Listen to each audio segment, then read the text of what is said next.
Bonjour les gars et les filles. Finalement, je me suis rendu compte que je n'ai pas enregistré notre cours qu'on a fait avec Zoom. Alors que je vais faire ici un petit résumé de notre rencontre d'aujourd'hui. Le cours d'aujourd'hui, c'est Totalitarisme 1, la guerre des tranchées. C'est comme ça que nous avons appelé la Première Guerre mondiale. Pourquoi? Parce que différemment des autres guerres où les batailles duraient quelques heures ou maximum une journée, à cette époque, la guerre, les batailles se sont éternisées. Les soldats continuaient à s'étirer dessus le jour et la nuit dans la tentative désespérée d'arriver à arracher quelques mètres de terre pour sa propre armée. Vous voyez ici les mots-clés. Hein, et on commence par la première, qui c'est 40 ans d'épée. La période qui a précédé la guerre, que c'était aussi la belle époque, on a déjà parlé de ceci. C'était une époque caractérisée par la conviction d'un procès et d'un progrès indéfini.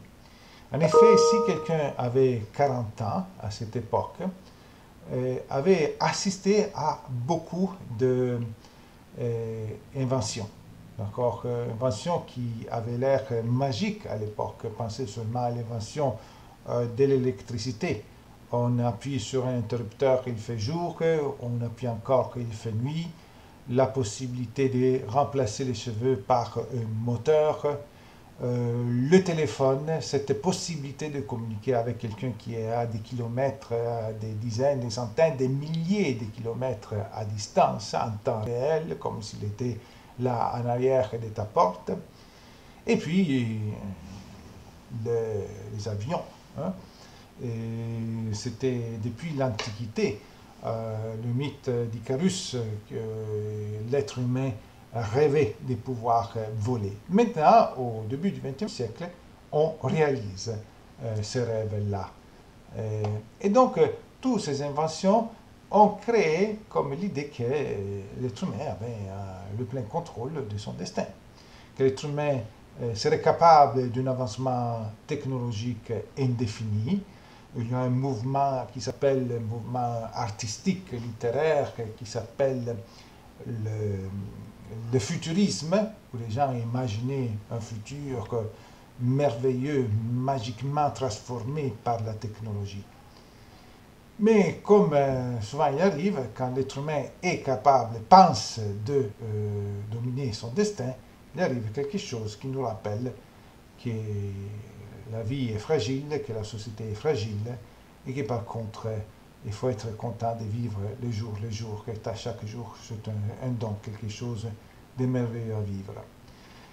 Cette chose funeste qui est arrivée en 1914, c'était la Première Guerre mondiale. Aujourd'hui, ça se passe quelque chose de semblable que notre époque vit aussi, que vous connaissez tous. Mais en 1912, avant la Première Guerre mondiale, il y a eu un événement qui était comme une sorte de présage, qui était comme une sonnette d'alarme, que l'humanité n'a pas toujours le contrôle de ces événements. Ce qui a sonné l'alarme, c'était le naufrage du Titanic. Le Titanic était la première traversée du Titanic. C'était un événement très médiatisé à l'époque. Tous les journaux en parlaient, tous les quotidiens, les hebdomadaires. Ça faisait la une de plusieurs médias de l'époque. Et nous savons comment ça s'est passé. Ce bateau prodigieux qui traversait l'océan en 7 jours, quand à l'époque, à l'avant, ça prenait presque le double du temps, il a coulé à son premier voyage. Mais on va voir que les causes de la Première Guerre mondiale. Pour ceux qui vivent les événements, comprendre les causes est toujours très difficile. L'historien, par contre, a posteriori, c'est toujours plus facile et nous pouvons le comprendre. Pourquoi? Même si c'était une grande période de paix, qui avait duré une quarantaine d'années, il y avait à l'intérieur de l'Europe, cette Europe expansionniste, cette Europe colonialiste, cette Europe faite d'empires, il y avait plusieurs éléments de tension. d'opposition. Juste pour en nommer quelques-uns, le revanchisme français. Vous vous en souvenez qu'en 1870, il y avait eu une guerre entre l'Allemagne et la France. Or, dans cette guerre, l'Allemagne avait écrasé la France. Et dans une bataille, l'empereur français, Napoléon III, le deuxième empire français, tombe prisonnier des Allemands. Et les Allemands imposent des conditions humiliantes aux Français. Les Allemands s'emparent de deux régions importantes à la frontière, l'Alsace et la Lorraine. Les Français ne sont pas contents, ils acceptent, mais ils gardent toujours un désir de revanche. Puis, beaucoup de tensions étaient déterminées aussi par le colonialisme.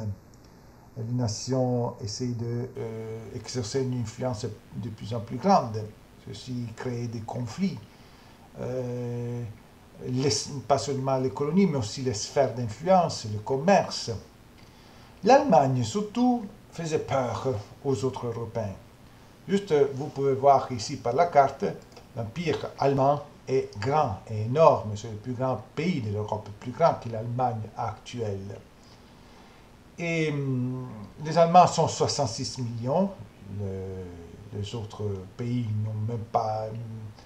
Même les plus importants n'ont que la moitié des habitants. Ils sont très industrialisés, donc ils ont une très forte armée. Ils ont modernisé leur armée aussi avec des nouvelles machines, avec des chars d'assaut. Et les Allemands aussi ont presque l'exclusivité du commerce avec l'Empire ottoman, qui est convoité aussi par les autres pays. Parmi les autres raisons des tensions, nous avons aussi la situation des Balkans. Les Balkans, c'est cette région-ci, d'accord, ce que plus tard on appellera la Yougoslavie. C'est une chaîne de montagnes habitée par une mosaïque, on pourrait définir, un ensemble de peuples slaves, tout fiers de leur propre identité et avec un très grand désir d'indépendance. Mais beaucoup de ces peuples slaves, comme les Croates, les Slovènes, les habitants de la Bosnie, de l'Herzégovine, du Monténégro, sont sous la domination de l'Empire austro-hongrois. Et l'Empire austro-hongrois, qui est dominé par une dynastie autrichienne, a dans son ensemble tout un ensemble d'ethnies différentes. Il y a des Polonais, il y a des Hongrois, il y a des Roumains, il y a des Slaves, il y a des Italiens, il y a des Tchèques, il y a des Slovaques, et tout le monde est sous l'Empire. L'Empire austro-hongrois est vraiment la définition classique de l'Empire, un ensemble de pays dominés par un seul peuple. Mais tous ces peuples et ces ethnies dominées par les Austro-Hongrois maturent de plus en plus une position patriotique, une position nationaliste, un désir d'indépendance et d'autonomie. Voilà. À continuer cette situation, à la rendre encore plus délicate, c'est des alliances politiques. D'accord ? Il y a comme deux alliances. La première alliance s'appelle Triple Alliance.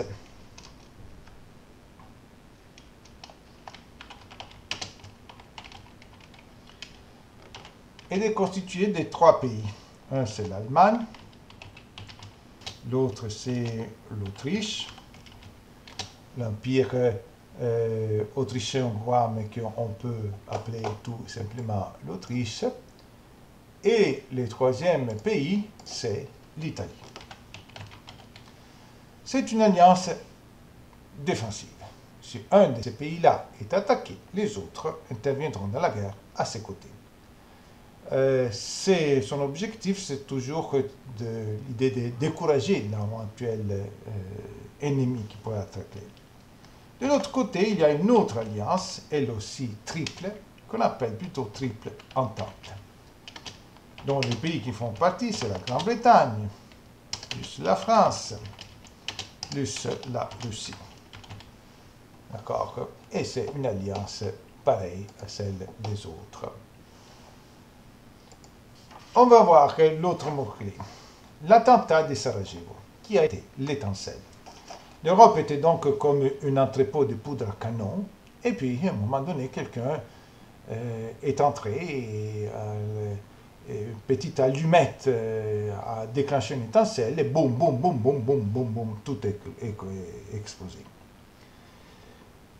Sarajevo, on va dire cette ville-là, quelque chose de cette ville. Sarajevo était et encore aujourd'hui la capitale d'une région, aujourd'hui un État indépendant, qui s'appelle la Bosnie-Herzégovine. Bosnie-Herzégovine. On va l'écrire.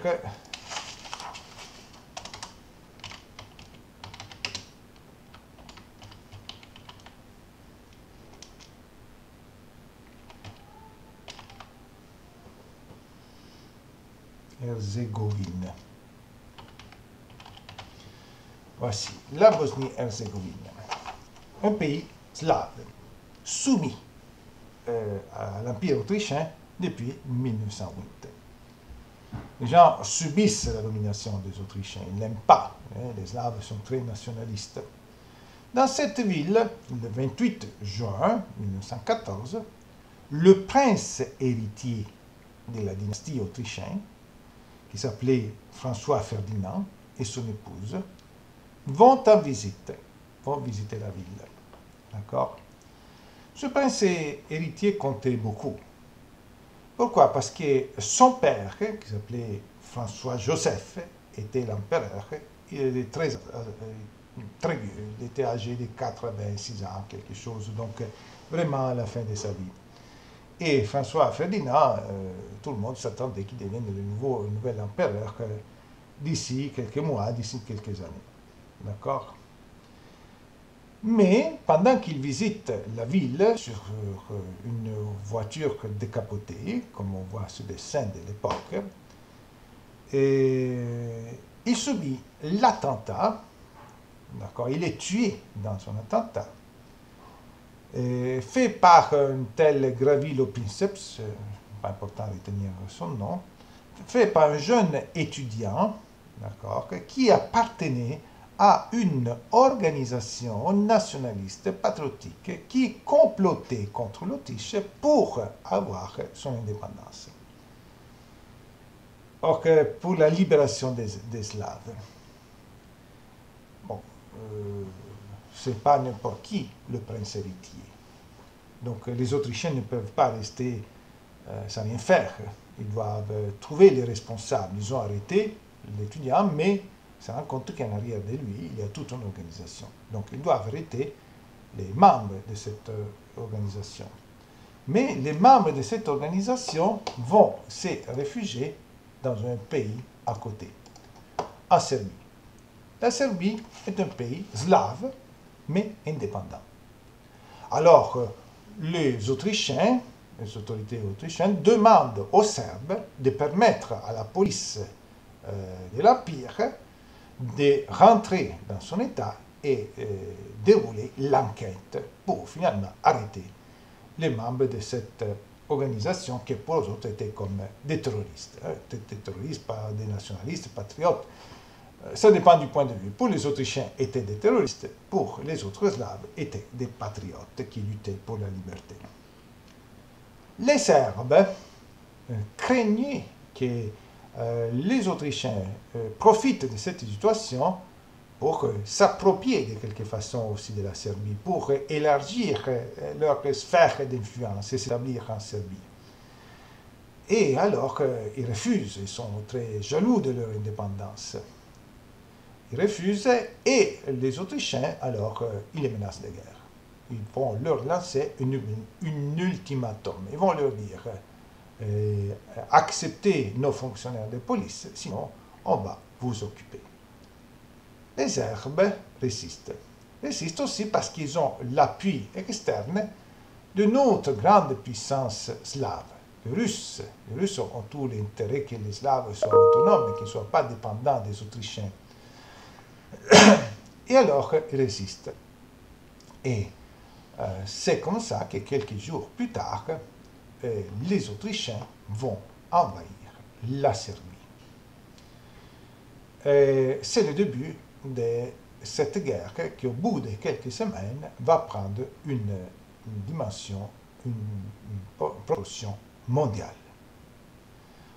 On va voir que ce qui s'est passé, c'est un effet domino.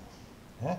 Comme je l'ai dit tantôt à ceux qui écoutaient les cours par Zoom, le domino est l'effet domino, c'est un jeu qu'on peut faire avec les tablettes de domino, qu'on met deux bulles, une à côté de l'autre, on les aligne, et puis on s'amuse, on fait tomber la première tablette qui tombe sur la deuxième, et puis sur la troisième, et sur toutes les autres, et toutes vont tomber. La Première Guerre mondiale a commencé grâce à un effet domino, à un jeu croisé d'alliances. Ceci est important à comprendre, d'accord? Si vous vous en souvenez pas des détails, qui était contre qui, c'est moins important. Mais on va voir ce qui se passe quand même. Les Autrichiens vont envahir la Serbie, mais les Serbes sont protégés par les Russes, et donc les Russes vont attaquer les Autrichiens, vont déclarer la guerre aux Autrichiens, mais les Autrichiens sont alliés des Allemands, la triple alliance. Et donc, les Allemands déclarent la guerre aux Russes. Les Italiens se défilent. On va dire que c'est une triple alliance, oui, mais c'est une alliance défensive. Ici, vous, les Autrichiens, vous avez commencé la guerre, donc nous, on ne rentre pas dans la guerre. Mais au moment que les Allemands déclarent la guerre aux Russes, les alliés des Russes, le Royaume-Uni et la France, vont déclarer la guerre aux empires, aux Allemands et aux Hongrois. Les Ottomans rentrent dans la guerre alliés des Allemands. Et puis, vous voyez de là cette carte qui était avec qui, d'accord, en Europe. Et plus en détail, la Bulgarie et les Ottomans sont du côté des empires, de la triple alliance. La Roumanie, la Grèce, d'accord, c'est du côté de la triple entente, les Russes, du Royaume-Uni, de la France. Mais il ne faut pas oublier que c'est une époque de colonialisme. Au moment que le Royaume-Uni déclare la guerre contre les Allemands, le Canada se retrouve en guerre. Automatiquement, le Canada n'avait pas autonomie de la politique extérieure. La Nouvelle-Zélande, l'Australie et tout l'empire colonial britannique se retrouvent en guerre contre les Allemands.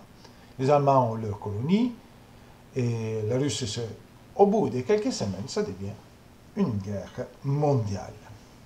L'éclat de la Première Guerre mondiale a été accompagné par un enthousiasme généralisé. Normalement, on craigne les guerres, mais ce n'est pas comme ça à l'époque, dans la première partie du XXe siècle. N'oublions pas que le patriotisme était très fort, que des générations de jeunes avaient grandi dans les écoles avec l'idée qu'il fallait être prêt pour faire quelque chose d'utile pour affirmer la puissance de son propre pays. Et faire quelque chose d'utile, souvent, signifiait porter un uniforme, souvent signifiait prendre des armes et se battre contre des ennemis. Et la guerre, donc, pour beaucoup de personnes, devenait une occasion de fierté, l'occasion d'aller, et même pouvoir devenir un héros, pouvoir réaliser quelque chose dont les autres vont parler de toi et recevoir des médailles. Évidemment, c'est un enthousiasme qui n'a duré pas longtemps, qui a commencé à tomber quand on a observé les conséquences, les atrocités, les horreurs que la guerre a déterminées, surtout cette guerre. Prochain mot-clé, ce sera le dernier d'aujourd'hui, de guerre éclair à guerre de position. Toujours quand on commence une guerre, on pense que ça va être bref. Guerre éclair qu'on l'appelle, comme un éclair qui fait beaucoup de lumière, mais qui est très rapide, qui fait beaucoup de bruit, mais qui est très rapide. Or que Et c'était une illusion qui a été déçue rapidement. La stratégie des Allemands, qui est quand même s'était préparé à la guerre, qui avait déjà en tête comment occuper la France, qui s'attendait à la revanche des Français, les Allemands essaient d'occuper rapidement, rapidement la France avec en passant par la Belgique. Ils espèrent de réussir avec un effet surprise. Ceci suscite une grande réaction parce que la Belgique c'est un pays neutre et donc on n'envahit pas avec une armée un pays neutre. Et là, ils défoncent la première ligne de résistance des Français, mais les Français, aidés des Anglais, se réorganisent et ils arrivent à arrêter l'avancée allemande à seulement 40 km de Paris, 40 km de la capitale. Celle de 1914, ça s'est appelé la bataille de la Marne. Première bataille de la Marne.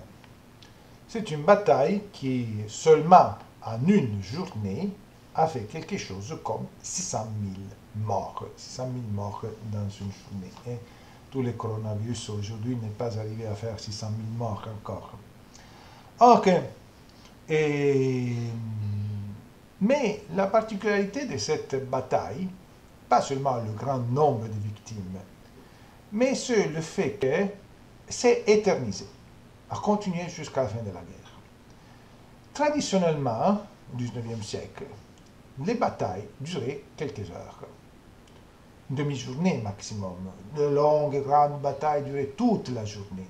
Puis, fini la bataille, il y avait une armée qui avait pris une position, l'autre armée qui s'était retirée, et puis on allait secourir les blessés, soigner les blessés, les amener à l'hôpital, et puis on allait enterrer les morts, et puis les armées se réorganisaient à leur structure hiérarchique, et on voyait combien de soldats étaient restés, qui étaient les nouveaux officiers, et on s'est préparé déjà pour une nouvelle bataille, d'accord, qui allait avoir lieu après un mois, après quelques mois, après quelques semaines, ou peut-être plus, parce qu'il y avait une entente au début. Mais ça n'a pas été le cas de la bataille de la Marne, le front franco-allemand. Fini la journée, la nuit, les soldats ont continué à se tirer dessus, avec les canons, avec les chars d'assaut, avec les fusils. Et dans l'espoir de pouvoir arracher encore quelques mètres de terre. Et le lendemain, et le surlendemain, et les semaines suivantes, et les mois suivants, et les années suivantes, la bataille s'est éternisée. D'accord? C'est devenu une bataille perpétuelle. Et c'est là alors donc que les soldats, pour se protéger des projectiles de l'adversaire, ont commencé à creuser des fossés. Ce sont les tranchées où ils ont passé des années. Ils ont mis des barbelés, ils ont mis des casemates, et jour et nuit, ils vigilaient qu'il n'y ait pas une sortie du côté de l'adversaire.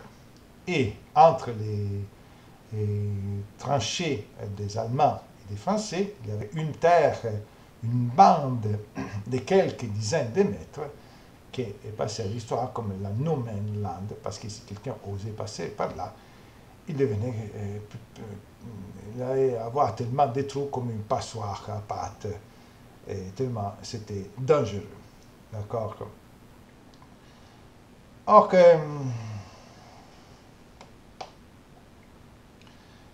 On va voir quels sont les autres développements de la guerre. Les Russes ont occupé une partie de l'Allemagne, c'était la Prusse, cette région à côté de la mer Baltique, au nord-est de l'Empire allemand de l'époque. Les Allemands ont perdu toutes leurs colonies, par contre.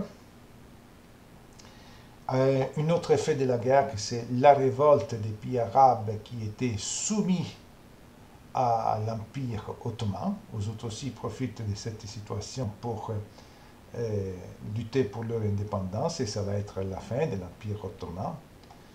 Mais les Ottomans vont utiliser le bruit de la guerre pour couvrir un acte, un événement atroce dont ils sont responsables. Encore aujourd'hui, les Turcs n'admettent pas qu'on parle de ceci, qu'on utilise le mot génocide, mais dans la réalité, c'est dans l'Empire ottoman en 1915 qu'on a les premiers génocides du XXe siècle. Le XXe siècle, malheureusement, va connaître plusieurs génocides. Le premier, c'est en 1915. Les victimes de ce génocide, c'était les Arméniens, qui vont être tués en 40% de leur population, et les autres ont dû se réfugier ailleurs.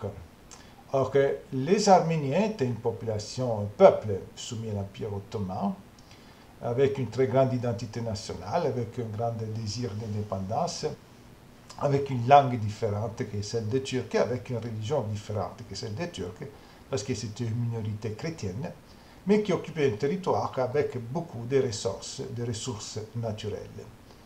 Et donc les Ottomans profitent de la situation pour en finir avec les révoltes continuelles de ce peuple qui étaient les Arméniens. Si vous voulez faire une petite recherche sur ceci, ça serait extrêmement intéressant. Et en 1915, l'Italie rentre en guerre. Elle avait refusé de rentrer en guerre en 1914. En Italie, il y a des mouvements pacifistes très forts, comme le Parti socialiste surtout. Mais de plus en plus, l'Italie est sollicitée à entrer en guerre de la part des Anglais, parce qu'ils veulent que leur ennemi soit affaibli. Et donc en 1915, l'Italie rentre en guerre, et l'objectif de l'Italie, c'est de libérer certaines populations qui se trouvaient dans le nord-est de l'Italie, dans la zone des Alpes, des populations de langue italienne, mais qui sont soumises à l'Empire austro-hongrois. Là, les Italiens subissent une grande défaite et ils arrivent à arrêter l'avancée des Autrichiens, des Austro-hongrois, mais là aussi, et sur les Alpes cette fois-ci, pas sur une plaine, sur les Alpes, donc en pleine montagne, où il fait froid, où il y a de la glace et de la neige, il va y avoir un autre front des tranchées. Donc il y a deux fronts des tranchées, celui-là entre la France et les Allemands, et l'autre entre les Autrichiens et les Italiens, qui commence en 1915 et durera jusqu'à la fin de la guerre. Le 30 avril, je vais vous demander de me remettre une note de cours écrite à la main, en PDF ou en photo. Le prochain cours, que ça va être la suite de ceci, sera dans une semaine à 14h30, le 21 avril. Bon, au revoir.